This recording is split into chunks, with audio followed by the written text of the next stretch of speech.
Wars Tales of the Jedi was actually pretty good. I admittedly wasn't expecting much from this. I was like, okay, more animated stuff, which the animated Star Wars stuff.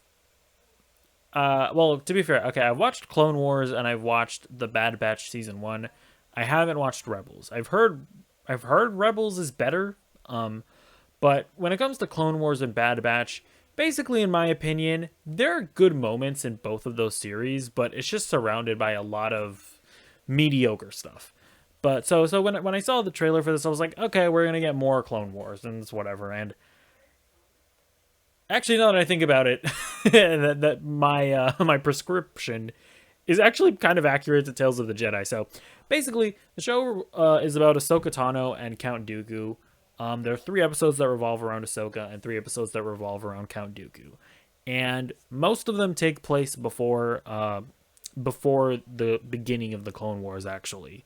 And the Ahsoka episodes, 2 of them are kind of like, there's one where it takes place in like her village and we get to see like her people.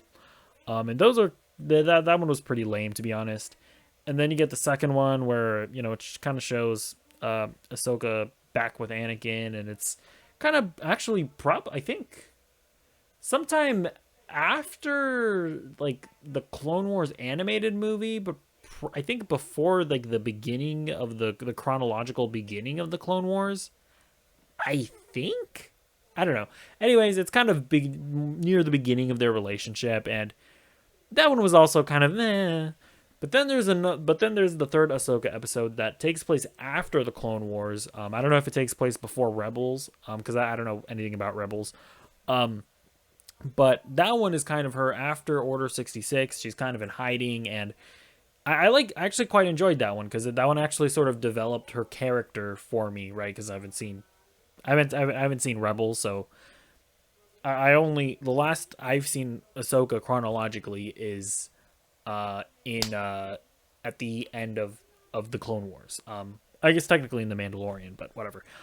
So I this one for me actually developed her character a lot, and I'm excited to see her again because also I should note I'm doing like a Star Wars chronological watch through. So like I've finished Bad Batch season 1, and I think, do I play Jedi Fallen Order next, or do I watch Solo, a Star Wars story?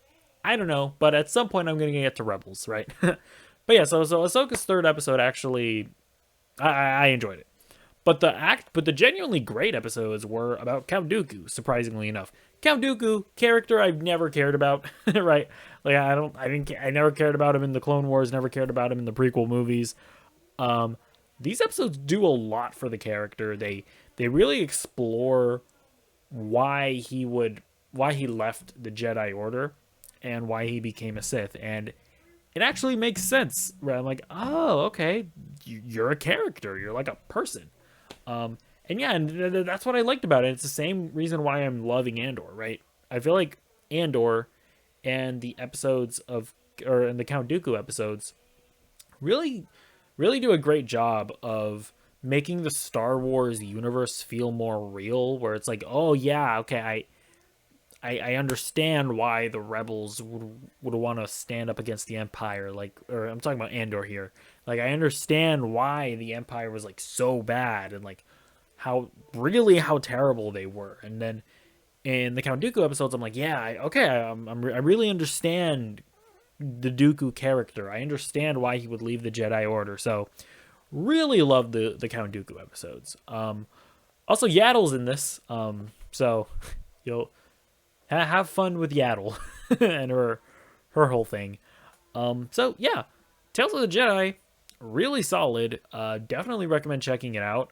The episodes range from like 12 to 17 minutes. There are only 6 of them, so it's not a huge time investment. So for sure, I think if you're if you're into Star Wars, I think this will you will feast watching at least the Count Dooku episodes. And yeah, so check it out. Let me know what you think if you have seen them. And I will catch you in the next video. It's not even that's not how I sign off my videos. I don't have a way that I always sign off on my videos. My light is moving. Yeah, I should probably just stop.